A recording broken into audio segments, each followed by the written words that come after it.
बढ़े चलो यही निदाए वक्त है, ये कायनात ये ज़मी ये कहकशा का रास्ता, इसी पे गामज़न रहो अमन की राह पर चलो। जब जब दहला विश्व हमारा और जब जब बेमकसद खून बहा, चीन रूस जापान सभी ने भारत को एक दूत कहा, भारत को एक दूत कहा।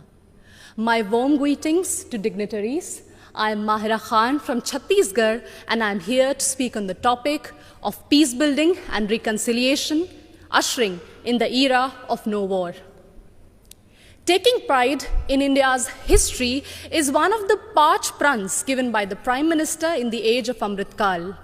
And looking back at history, it is a proof that India has always been a harbinger of peace. No war does not mean that we have no reason to fight war.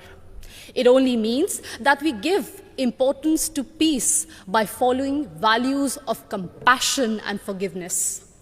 It was the value of compassion that even after winning the war in Kalinga, Samrat Ashok decided to never wage a war and spend his entire life to preach the message of peace to countries as far as Greece. It was the value of forgiveness that even after the British sent our soldiers to world wars and our farmers to famines, Mahatma Gandhi still chose ahimsa and satyagraha for independence. Taking inspiration from India, Nelson Mandela also chose to forgive the apartheid regime in South Africa. My dear audience, like this year's theme, India for the World, India not only preaches but also practices Vasudhaiva Kutumbakam. In India's G20 presidency, we advocate for a multilateral world in which no one country dominates another country. When China dominated Indo-Pacific, India rushed to help and support ASEAN countries. It acted east. When Sri Lanka needed loans, India was the first to give assurance to IMF. It showed that we believed in neighborhood first. And when Turkey, Syria were hit by deadly earthquakes, India rushed for their aid. It showed our brotherhood. Remember, in 1945, after testing the first atomic bomb, Oppenheimer quoted from Bhagavad Gita, "Now I have become death, the destroyer of worlds." And soon after that, the bombings in Hiroshima and Nagasaki, it was proved that the world does not need a war for peace, but it only needs one war, and that is the war against war itself, exactly what Mahatma Gandhi used to preach. हमें युद्ध के खिलाफ एक वास्तविक युद्ध की जरूरत है.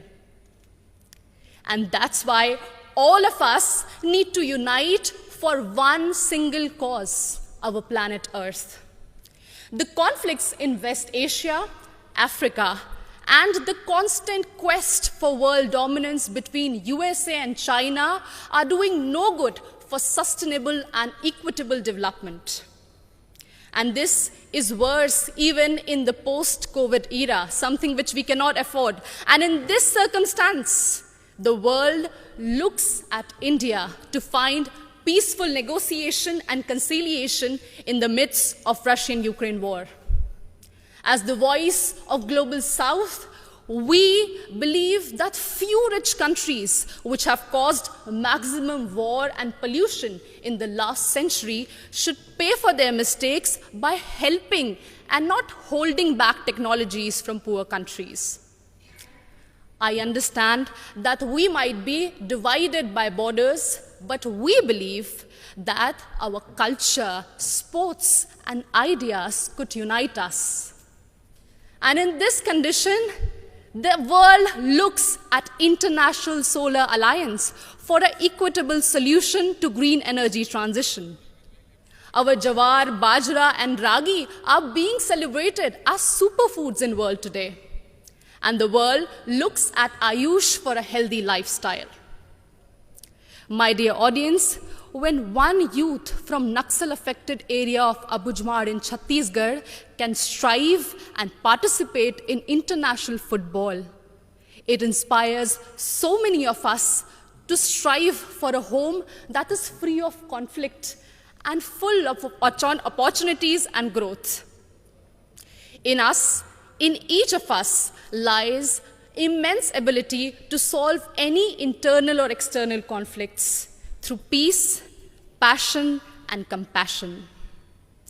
बढ़े चलो यही निदाए वक्त है, ये कायनात ये ज़मीं ये कहकशा का रास्ता, इसी पे गामज़न रहो, अमन की राह पर चलो.